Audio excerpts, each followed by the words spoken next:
Friends, AP క్యాబినెట్‌లో shocking కీలక అంశాలు ఇవే. ఈ విషయాలను తెలియాలంటే గనక ఆ వీడియో మీరు కంప్లీట్‌గా చూడండి. అప్పుడే మీకు కంప్లీట్ ఇన్ఫర్మేషన్ ఏంటో అర్థమవుతుంది. అదే విధంగా చాలామంది వీడియో చూస్తున్నారు గానీ లైక్ అండ్ కామెంట్ చేయట్లేదు. దయచేసి లైక్ అండ్ కామెంట్ చేయండి. లైక్ అండ్ కామెంట్ చేయడం వల్ల ఈ అంశాలన్నీ మనం చాలా మందికి తెలియజేసేవాళ్ళం అవుతాం. అదే విధంగా చాలామంది సబ్స్క్రైబ్ చేసుకోవడం మాత్రం మర్చిపోతున్నారు. దయచేసి సబ్స్క్రైబ్ చేసుకోండి. సబ్స్క్రైబ్ చేసుకోవడం వల్ల నేను చేసే ప్రతి ఒక్క అప్డేట్ మీరు ముందుగానే పొందగలుగుతారు. ఫ్రెండ్స్, ఆంధ్రప్రదేశ్ ముఖ్యమంత్రి చంద్రబాబు నాయుడు అధ్యక్షన ఏపీ కేబినెట్ సమావేశం జరిగింది.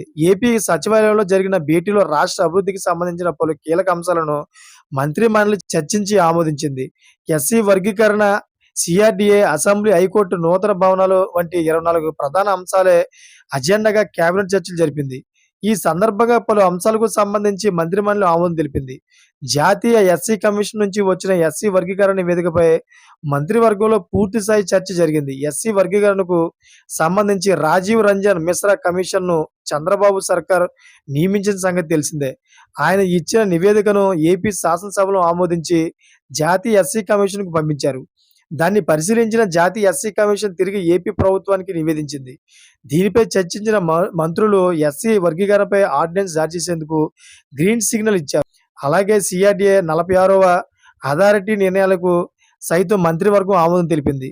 మరోవైపు ఆంధ్రప్రదేశ్ అసెంబ్లీ, హైకోర్టు శాశ్వత భవనాల టెండర్ల అంశాలపైన మంత్రులు పూర్తి స్థాయిలో చర్చించి ఆమోదం తెలిపారు.